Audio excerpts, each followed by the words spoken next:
is defined as an agreement between people. When you come into agreement. And my hope is that over these 3 Sundays, the remaining Sundays of September, you will come into this place of agreement where we just make a pact together that, hey, we're going to get back to foundational truths. Back to the heart. Next Sunday, I mentioned, is Back to Church Sunday. And 2 weeks from today, Back to the Bible. There is a theme verse. And these are the words from the prodigal son. It's Luke chapter 15, verse 18. It says, I will set out and go back to my father. That's, it's not taking out of context at all what he said. The prodigal son made a really important statement. He said, I will set out and go back to my father. He determined that he was going to go back to his father.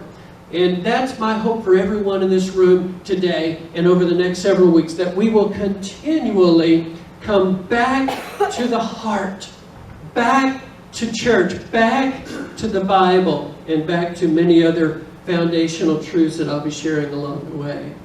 I heard a story about Paul and Ma. They were driving down the street in the old 72 Ford pickup truck with a bench seat.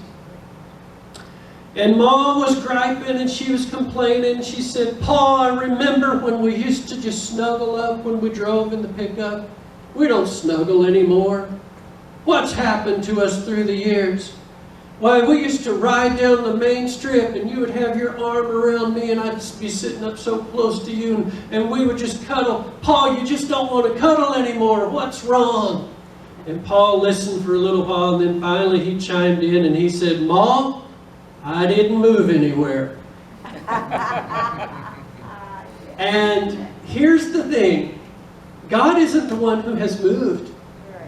If we don't feel as close to Him as we should, then we should be the ones to slide across the bench seat, proverbially speaking. We should be getting close to the Lord again. God is still in the same place and He wants to be close to us. I want you to hear some words that Jesus said to the woman at the well. This is Luke chapter 4, verse 23.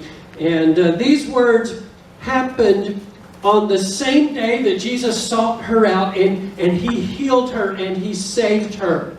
And these are the words. He says, a time is coming and has now come when the true worshipers will worship the Father in spirit and in truth. For they are the kind of worshipers the Father seeks. God is spirit, and His worshipers must worship in spirit and in truth. Now get this picture in your mind's eye. This is Jesus speaking to the woman at the well, and Jesus says to her, the Father seeks for worshipers. This is the same Jesus that Luke said about Him, the Son of Man came to seek and save that which was lost. And He was living that verse out. He was seeking for this very woman that very day. He was doing just like His Father does. The Father seeks for those who will worship Him in spirit and in truth. And I want to tell you something. We want to be sensitive to that seeker. There's a lot of discussion in church circles today about the seeker-sensitive church model. And I would just encourage you, don't be distracted by what are not the issues. The issues are not style issues. The issues are we being sensitive to the most important seeker? And that is, are we being sensitive to the Father who seeks for worshipers who worship in spirit and in truth? Now, having said that, part of my vision, part of my heart is, I want an atmosphere where anybody can come in who, whether they have a church background or not, they can just feel warm and received and welcomed, and that they can know that they're part of a church where they can be just at ease. They can just be comfortable. They can get real with us. And then mixed with that, I think it's very important that we never water down truth. We always speak the truth. We speak the truth in love. But when it comes to being seeker sensitive, we will be sensitive to that seeker, the Father, who seeks for people who worship Him in spirit and in truth. Here's how you can know if you are sensitive to the heart of the Father. Here's a gut check for you this morning. 3 questions that gauge if I'm truly worshiping in spirit and in truth. Ask yourself these questions. Am I sensitive to the potential believers all around me that I brush shoulders with every day? Ask yourself, be honest, am I sensitive to people that I brush shoulders with every day and they are potential believers? Do I feel a sense of purpose as I mingle with new people? You know, some of us, we hate to meet new people. Some of us, we don't mind it at all. But the thing is, every time you meet a new person, you have a new candidate to interact with, to share what's important with you, to share your story, and to reach out to them with the Father's love. The third question, do I welcome intrusions? Ouch, I got to be honest with you. I don't always welcome intrusions. But I heard a statement recently, I actually read it from a book by George O. Wood, and he talks about how intrusions are very often God's way for bringing people into our life that we can minister to. So we don't like it when we have a flat tire, or we don't like it when our agenda is interrupted and we don't get to finish all the to-do list. But very often, if we'll be open to intrusions when they come, then that gives us the opportunity to just minister for God's glory. Back to the heart. You know, there's an amazing story behind the song Heart of Worship. Matt Redman wrote this song more than a decade ago now. His church in England, Soul Survivor, isn't that a cool name for a church? Soul Survivor. Their pastor recognized an unhealthy trend that was happening in their church. And the story goes that when there was a real sense of renewal in England and many people coming to the Lord, and God was doing an amazing thing through worship, and their church was very much a part of the new season of worship that God was bringing to His church. But there was a point where their pastor stood up on a Sunday morning, and he was concerned that they as a church had gotten lost in it all. And he just began to speak from his heart about how we need to come back to the heart of what true worship really is. And so he did something that's pretty radical. It takes a lot of guts. He said, for the next stretch, no band. I want all the band instruments off the stage. No singers and microphones, none. Nobody will be up front leading songs. What we'll do is just every Sunday we'll come in, and I encourage you to find a way to bring with your voice expressions of praise to God. And the story goes,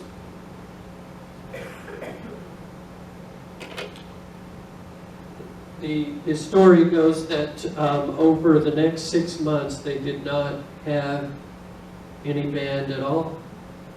They just simply, and it was awkward at first, it was very awkward for the church, but they began to sense the presence of God in amazing ways. And at one point during that journey, Matt Redman went into his bedroom with his guitar and strummed the simplest little song, I'm coming back to the heart of worship. He says, honestly, I never thought it would go any further than my bedroom. It was just by chance that my pastor asked if I'd written any songs. And then actually my pastor said, well, you might change these lyrics this way because it would kind of connect better with what we're going through as a church. Until finally, the first day that they had the band back on the stage, they introduced a scaled down acoustic version, The Heart of Worship. And you know the story. That song has been used around the world. There's an amazing quote that he says about that. He said, we decided to not get all complicated. He's talking about recording this song. Just let the song breathe. We're always trying to create more of a church atmosphere in the studio rather than just a technical musical gathering. Something happens when the people of God gather together and play out the praises of God in the presence of God. Hopefully something of that passion and purpose transcends beyond the studio room onto the recordings themselves. Back to the heart. Back to the heart of worship. Back to the heart of our Father that seeks for those to be saved. Just think about how throughout the entire sweep of Scripture, God really wants to be close to people. Consider the Garden of Eden, for instance.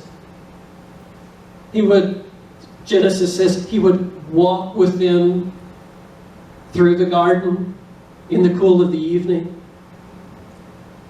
Even when sin entered into the world, the Father is still seeking. He's coming, calling, Adam, Eve, where are you? What have you done? He still longed for that fellowship. He longed for closeness. I see a tremendous amount of allusion to closeness when you talk about the tabernacle. There's a lot of symbolism in the tabernacle in the wilderness. You know, we tend to think of Moses, like we picture an old white-haired, white-bearded grandpa, sort of a Santa Claus figure. You know, old Moses taking the people through the wilderness. Actually, as you really read the Scripture, probably you need to think of him more like Bear Bryles, you know, Survivor Man. He's walking out in the heat of the desert and they don't have any water to drink. And he says, oh, that tree right over there, cut that one down, throw it in the water. Now you'll be able to drink some water. And he's hitting rocks with a staff and water's coming out. And I mean, he's a survivor. He's a general. He's a warrior. And a lot of times we think, well, it must have been so meager as they journeyed through the wilderness without food. Well, I mean, it was. God had to provide miraculously for 40 years. They got manna from heaven to eat. But now just think about the tabernacle, how beautiful it was, how immaculate, it was just over the top, so wealthy beyond anything we can imagine. With gold articles and beautiful lavish curtains of 5 different dyed fabrics. And if you were to take that tent, that tabernacle, and bring it into modern times, how valuable it would be with all of the articles. I mean, we're talking millions of dollars. I read one time about the Persians. J.W. Cook wrote a history of the Persians, and he describes how King Cyrus and also King Darius would take with them their private personal chef out into the desert. So when they would go on tours, they would have a private chef. Even on one occasion, one of them hosted a lunch and fed 1,500 people in the middle of the desert. I mean, that blows my mind. But the opulence, it was over the top. The most beautiful Persian rugs and drapes. And I mean, you would think you were in the palace when you were traveling with them. So now picture the Israelites who are camping out in tents and they're living on manna. But in the middle of their camp is this amazing tabernacle that's so immaculate and so beautiful. And not only is it made from the finest fabrics, not only does it have gold articles and furnishings, but the presence of God actually hovers over the tent.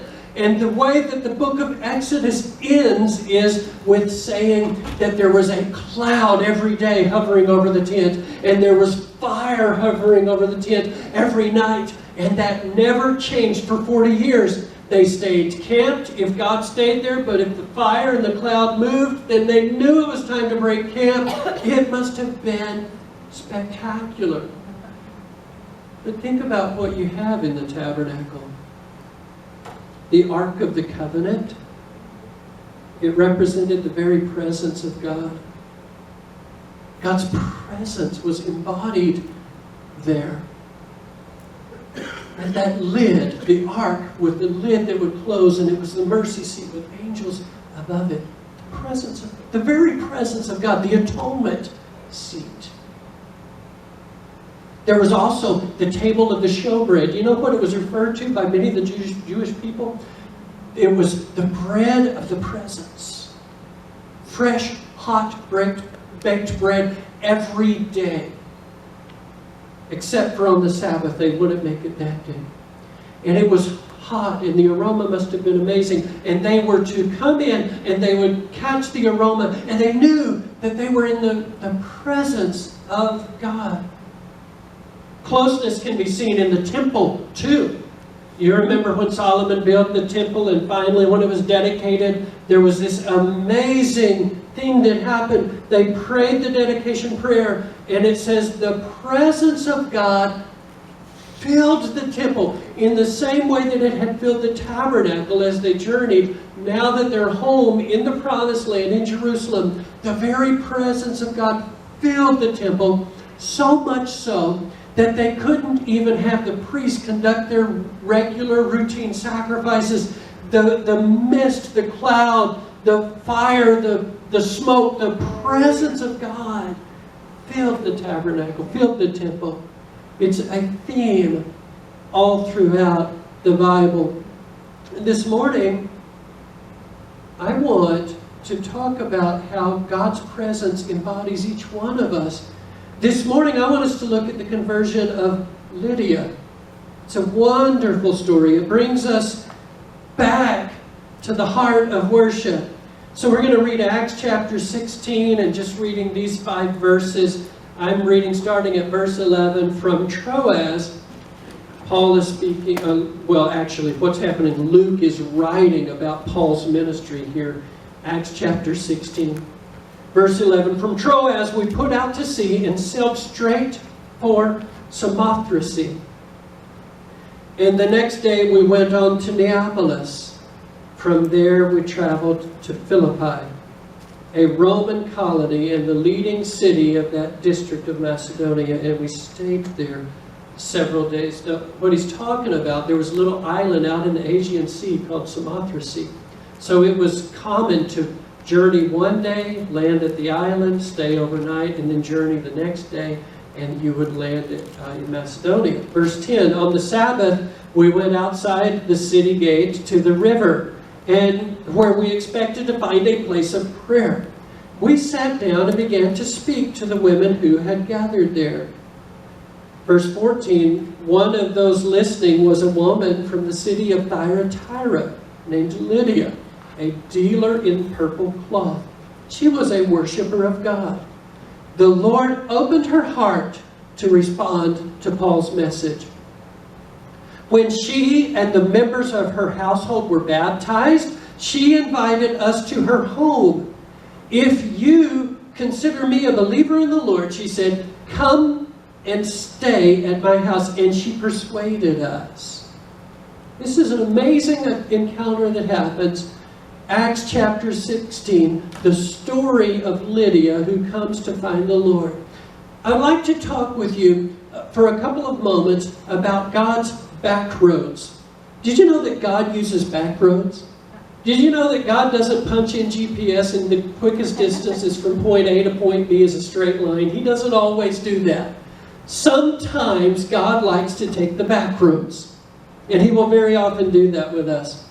You know, sometimes you can think God has forgotten you. Sometimes you can feel lost. But listen, God knows the back roads.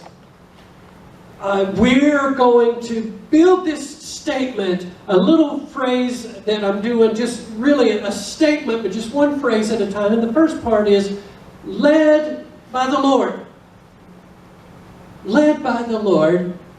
Now, I want you to think about how Paul, how Luke, and all of the men on this journey, and even, you could say, Lydia and her companions, how the Lord led them to meet at the riverside that day. We've talked before about Paul's second missionary journey, but let me tell you, it was really, truly amazing. Paul was serving at the church in Antioch, and to this point it had always been Barnabas and Paul, Barnabas and Paul, Barnabas and Paul. But suddenly, in a prayer meeting at the church in Antioch, Acts chapter 13, the Spirit of the Lord speaks through someone and says, set aside Paul and Barnabas for the work that I have called them to. They begin a brand new missions excursion, working their way around the outer edges of what would today be modern-day Turkey, moving up the coastline, and they're having limited success. Maybe they're preaching some in different locations. For the most part, it's a bust. Nothing seems to be really taking hold, and they wind around until they come to the city of Troas. And when they get to Troas, Paul is really feeling stuck.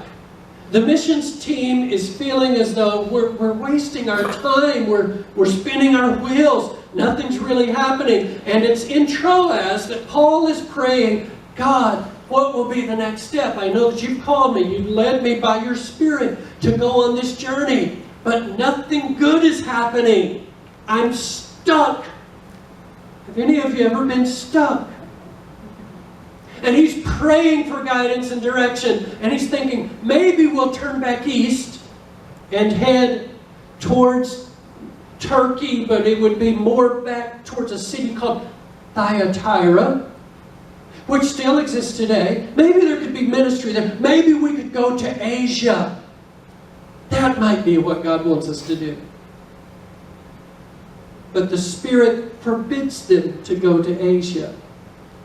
Obviously, God knew what he was doing. Asia is booming with the gospel in our time. But at that time, the Holy Spirit said, no, I don't want you to go to Asia.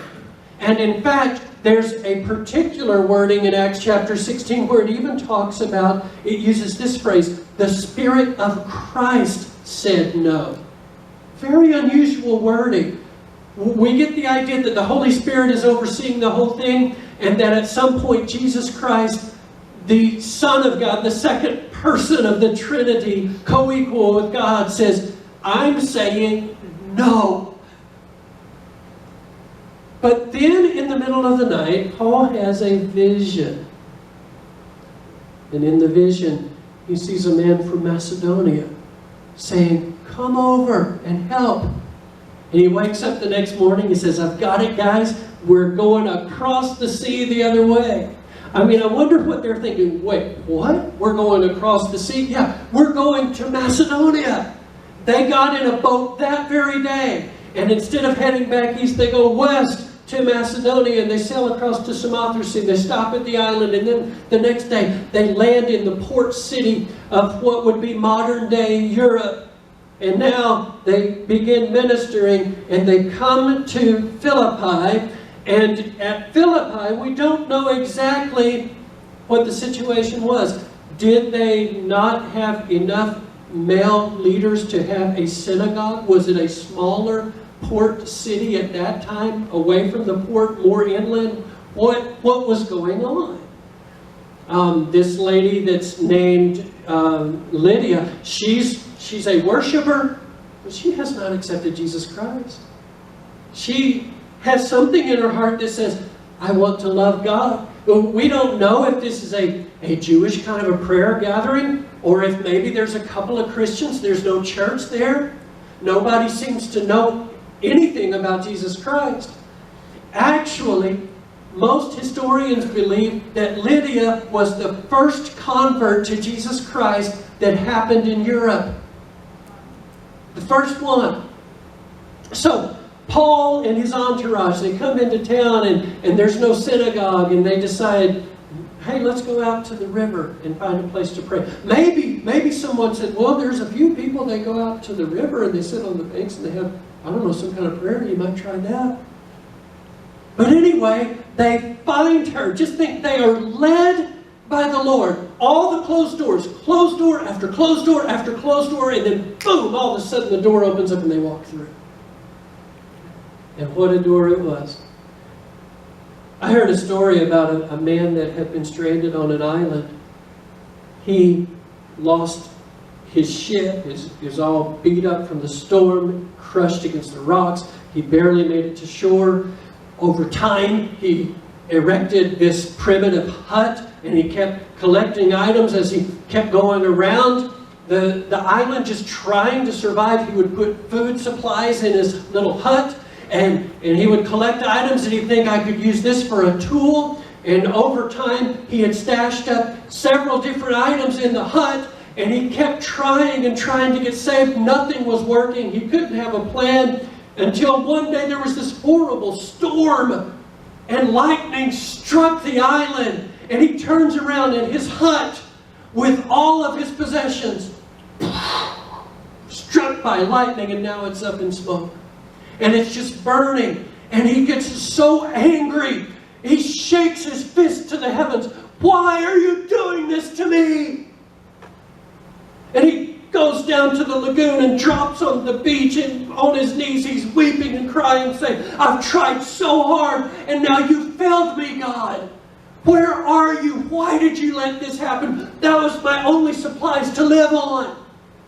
And then he stood up and he saw a ship coming right toward him. And when the captain got off the ship and it invited him aboard, and it became his source of rescue, he said, how did you find me?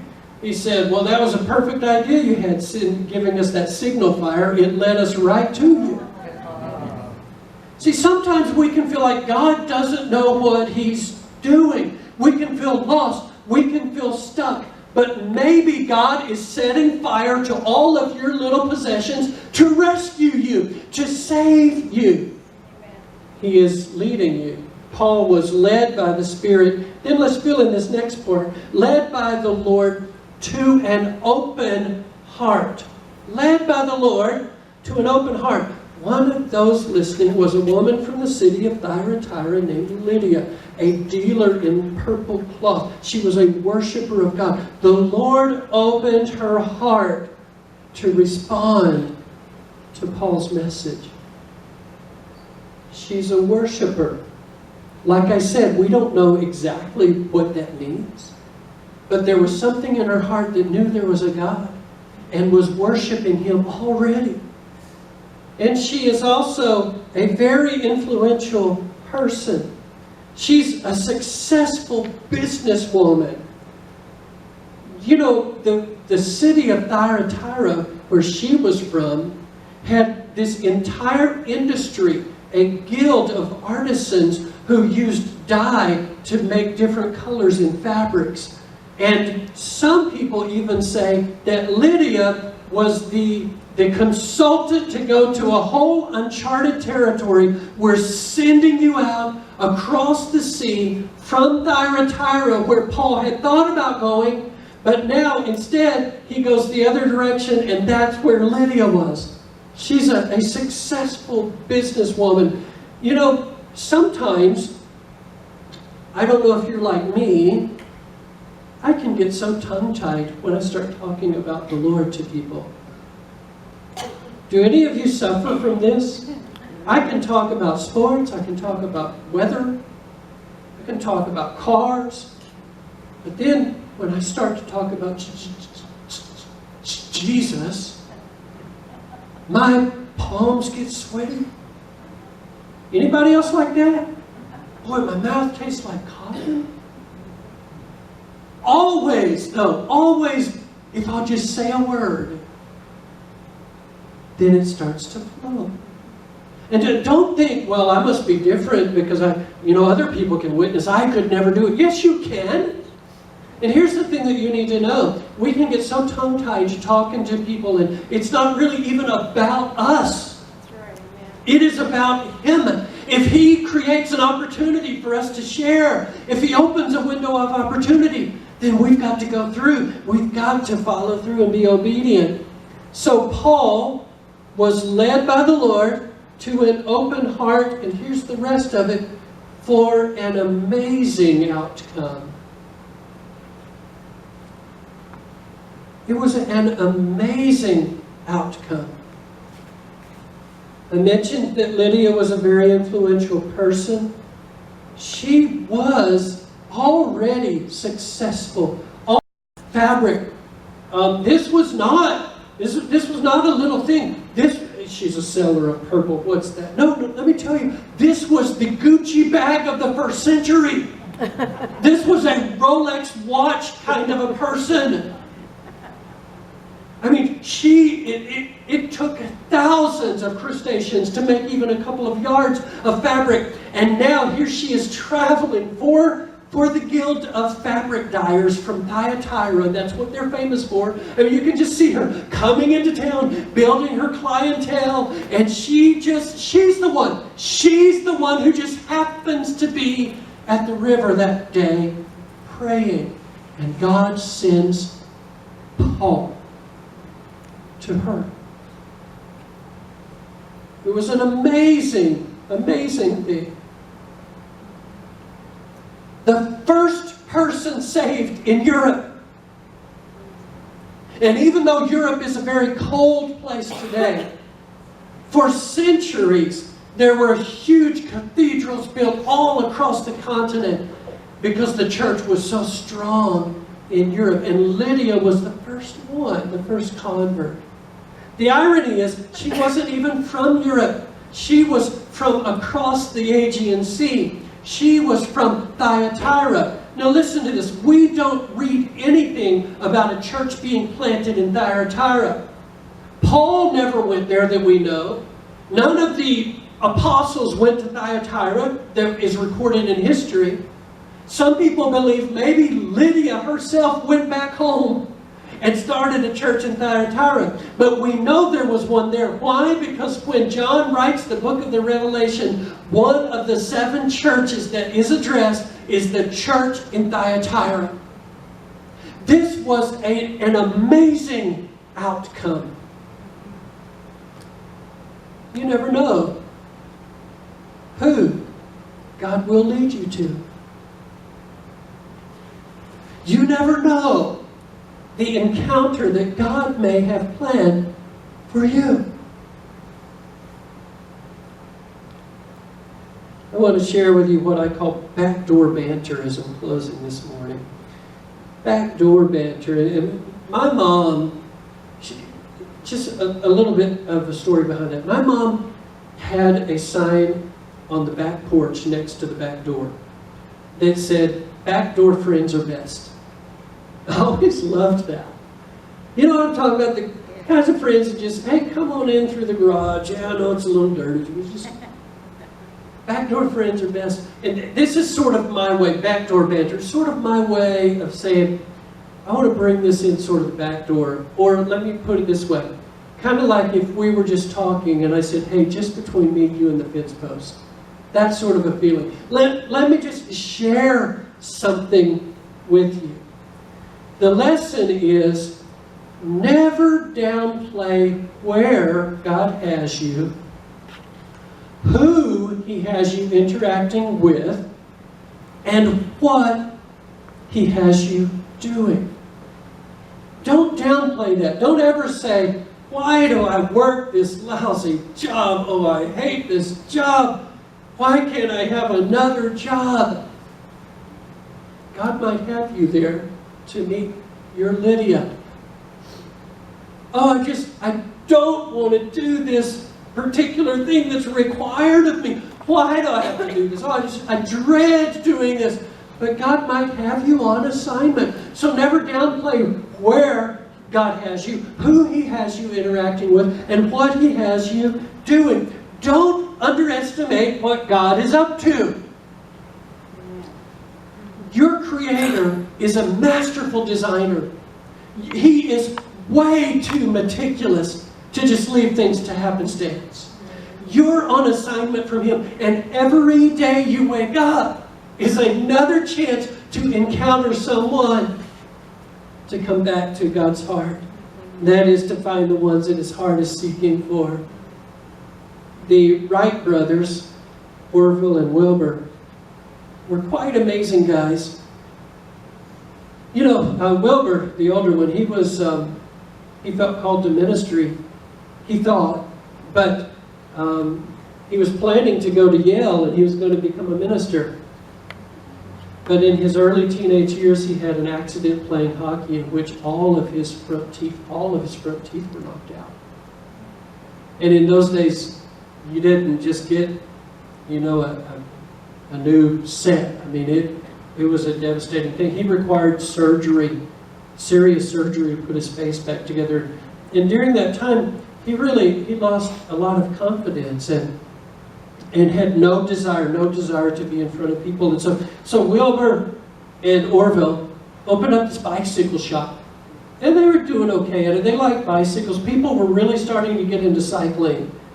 And they were pretty inventive. And the business was doing okay. But then Orville got really sick. He got typhoid fever. In the days before vaccinations, he almost died. It was one of the lowest points of their lives. Wilbur would sit beside him and read stories to him every day. Just finally, after months, Orville's fever broke and he survived. But as Orville was so sick and Wilbur was there by his brother reading to him every day, at one point, Wilbur read a story to Orville about this crazy man that invented flying machines. It was while he was so sick that Wilbur Wright and Orville Wright decided, hey, I wonder if we could actually build one of those things. And you know the story. Through the years, there was such a mad race all around the world. So many people trying to build flying machines that nobody thought it could ever actually happen. In fact, the Wright brothers tried to give their flying machine, they tried to get it patented by the U.S. Patent Office, and the Patent Office turned them down and said, we're not taking any more patents on these wild, crazy ideas of flying machines. Won't happen. Only it did happen. And in December of 1900, if I remember right, December 17th, 1900, their first flight was no farther than half of a hockey rink. But they got it airborne 4 times that day, ironically, at Kill Devil Hills in North Carolina. I love that. Just kill the devil. Kill him. Kill Devil Hills. And finally, one of the flights lasted 59 seconds. And someone ran into town yelling, they've done it! They've done it! Maybe you can relate to that. Maybe you're facing a situation of sickness or some kind of discouraging setback. And you find yourself thinking, why am I here right now? Why does God have me at this particular stage? You know what? Just keep your eyes on Him. Never underestimate where God has you. Never downplay who He has you interacting with. Don't question what God has you doing. If He wants you doing something different with different people, He'll show you. He'll make it plain. But for now, every day, wake up thinking, what is my purpose today? Sickness? Yeah, who cares? I've got sickness. That's fine. I've got a purpose today. Distractions, financial difficulties, things that are trying to drag me down. Hey, that's fine. I can deal with that. But what is my purpose today? Where is my Lydia today? Who is going to be my Lydia? I want to ask our musicians to come back up, and we're going to sing just that song of worship again. Actually, you know what, sweetheart? Do you have the heart of worship? Do you have that one here? I feel like that's one we're going to sing. Nick, get on the guitar and you can help me. And Dale and Stephanie, come up here and let me use your voices, okay?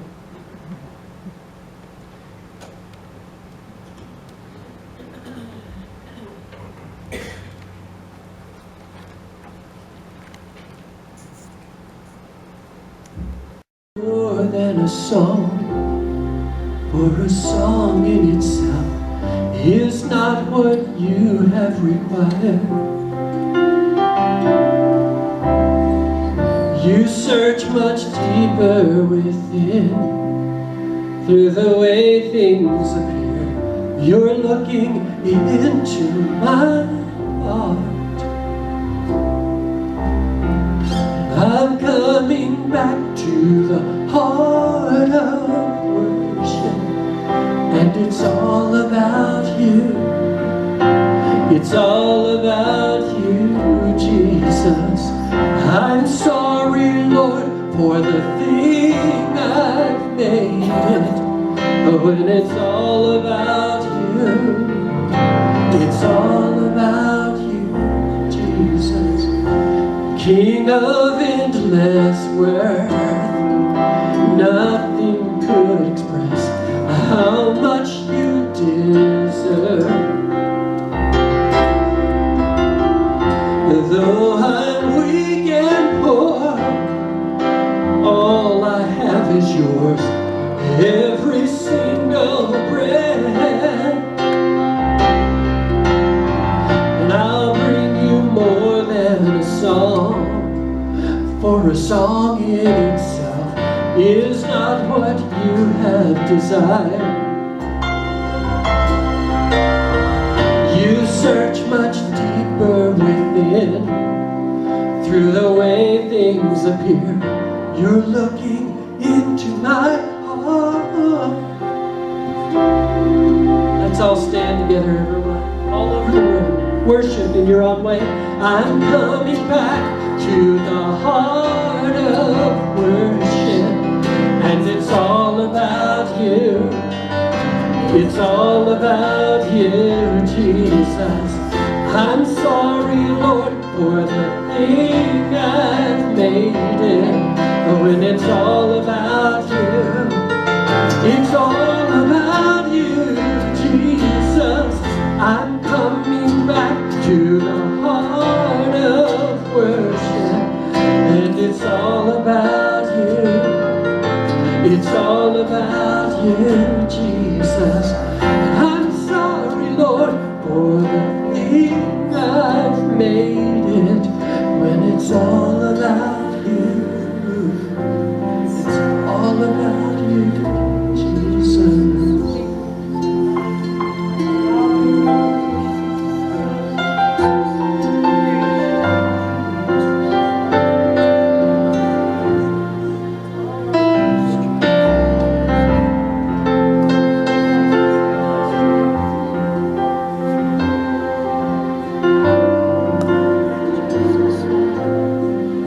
I want you to be brave enough to pray and ask the Holy Spirit to bring you right to your Lydia.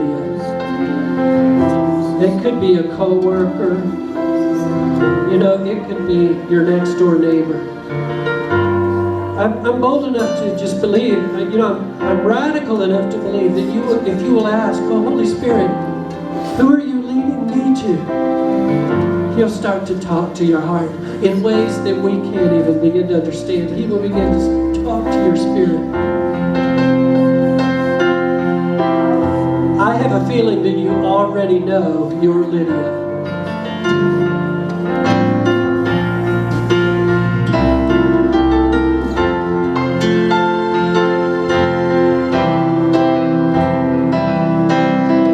Here's what I want you to do. Just find a place to be alone with God before you leave this room. If you want to kneel, you can kneel. If you want to be at the front, you can be at the front. If you would like to just sit down in your chair right there, but find a way to talk to God about this.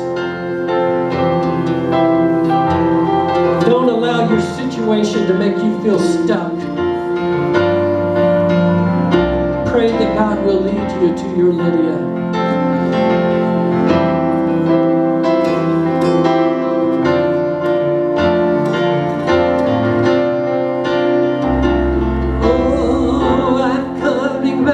To the heart of worship, and it's all about you. It's all about you, Jesus. I'm sorry, Lord, for the thing I've made it. When it's all about you, it's all about you, Jesus.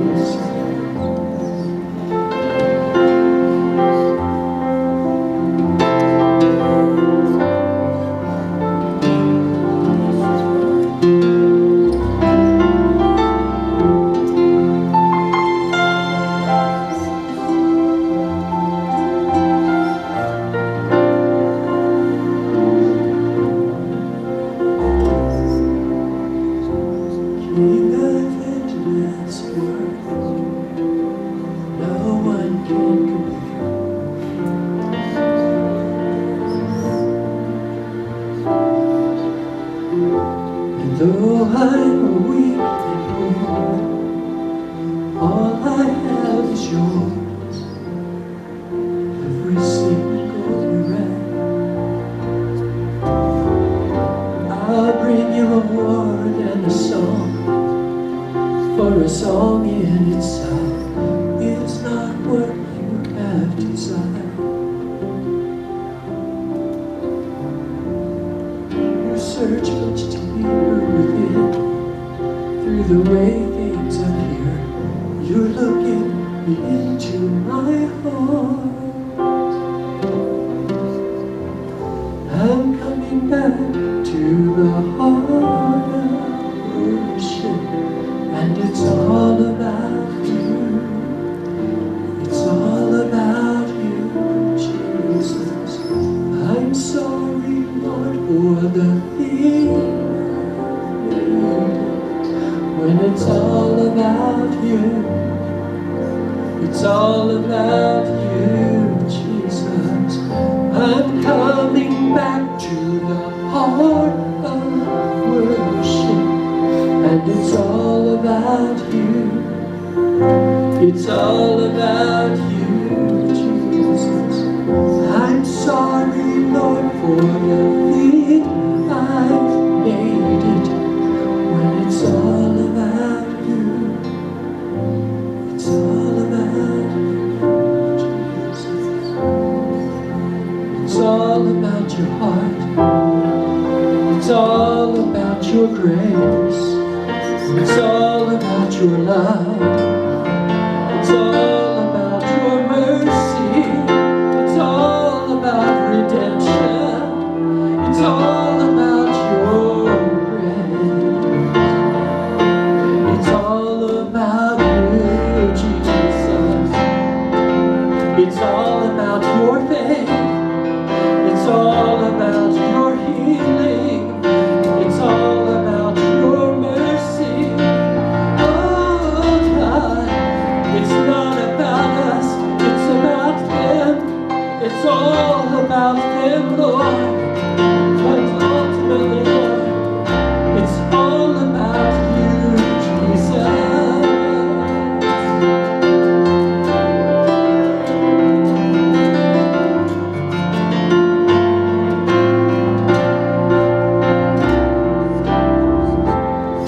So shift my focus, God.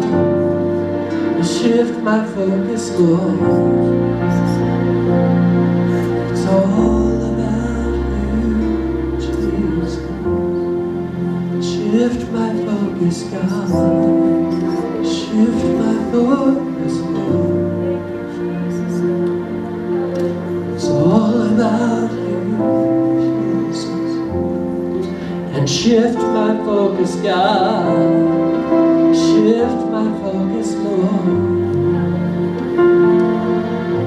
It's all about you, Jesus. Shift my focus, God. Shift my focus, Lord. It's all about you, Jesus. When the music fades and all is stripped away, and I simply come, longing just to bring something that's of worth that will bless your heart. I'll bring you more than a song, or a song in itself is not what you have required. You search much deeper within, through the way things appear. You're looking into my heart. I'm coming back to the heart of worship, and it's all about you. It's all about you, Jesus. I'm sorry, Lord, for the thing I've made it. When it's all about you, it's all about you, Jesus. I'm coming back to the heart of worship, and it's all about you. It's all about you, Jesus. I'm sorry, Lord, for the thing I've made it. When it's all about you, it's all about you, Jesus.